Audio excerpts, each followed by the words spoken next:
테슬라의 CEO 일론 머스크가 이끄는 민간 우주 탐사 기업 스페이스X. 스페이스X의 사내 프로젝트 중에 위성 인터넷 사업을 준비하는 스타링크가 있습니다. 이 스타링크에서 내년부터는 모바일 기기에서도 직접 스타링크 위성과 통신이 가능하도록 할 예정이라고 하는데요. 스타링크는 어떤 세상을 그리고 있을까요? 한번 알아보겠습니다.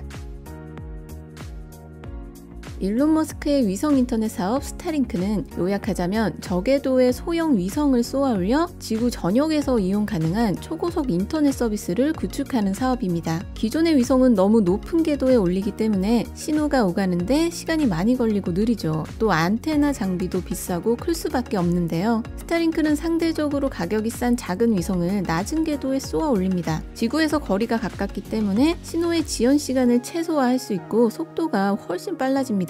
하지만 위성 궤도를 낮췄기 때문에 위성이 커버 가능한 영역이 좁아진다는 문제가 생기는데요. 이 문제를 해결하기 위해 그럼 전 지구를 커버할 수 있을 정도로 많은 위성을 쏘아 올리자를 목표로 현재까지 약 3,000개의 위성을 쏘아 올렸습니다.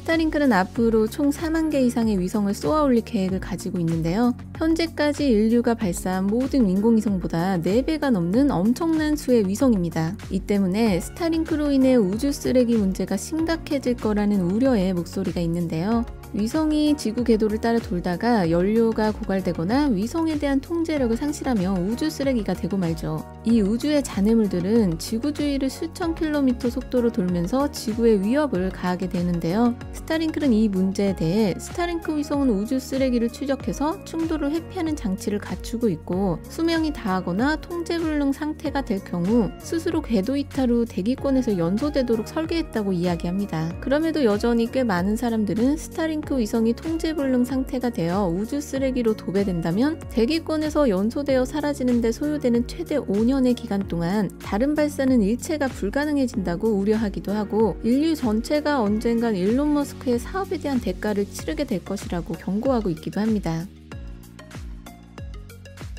거주지가 모여있는 가정에서는 인터넷을 꽤 빠른 속도로 잘 쓰고 있지만 우리나라에서도 깊은 산속에 들어가면 인터넷이 끊기곤 하는데요. 미국과 같이 땅덩어리가 아주 큰 나라나 기반시설이 부족한 후진국 그리고 남극과 같은 지구상의 오지들은 이렇게 인터넷이 불가능한 구역이 훨씬 더 많이 있습니다. 즉 스타링크는 기존 인터넷과 달리 광 케이블과 기지국에 의존하지 않고 인터넷 사각지대를 없애고 세계 전 지역을 커버하는 위성 인터넷망을 구축하겠다는 것입니다.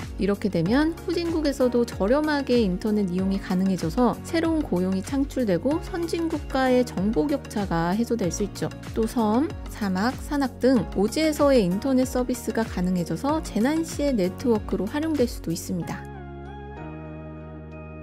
스타링크는 이미 미국, 유럽, 뉴질랜드를 비롯해 캐나다, 호주, 남미 일부 지역에서 서비스를 진행하고 있는 상태입니다. 스타링크 공식 홈페이지를 보면 나머지 많은 국가들을 대상으로 2023년에 서비스를 출시할 예정이며 우리나라 역시 출시 예정 국가로 명시되어 있습니다. 그리고 내년에는 새로운 위성인 스타링크 V2를 발사하겠다고 하는데요. 위성에 대형 안테나를 탑재해서 위성대 스마트폰으로 직접 인터넷을 송출할 예정이라고 합니다. 미국의 2위 통신사 티모바일과 제휴를 맺고 2023년부터는 스타링크의 안테나를 통해 문자 메시지 전송이 가능해집니다. 우선은 데이터나 문자 기능만 적용한 후 향후에 음성통화 기능까지 확장할 예정이라고 하네요.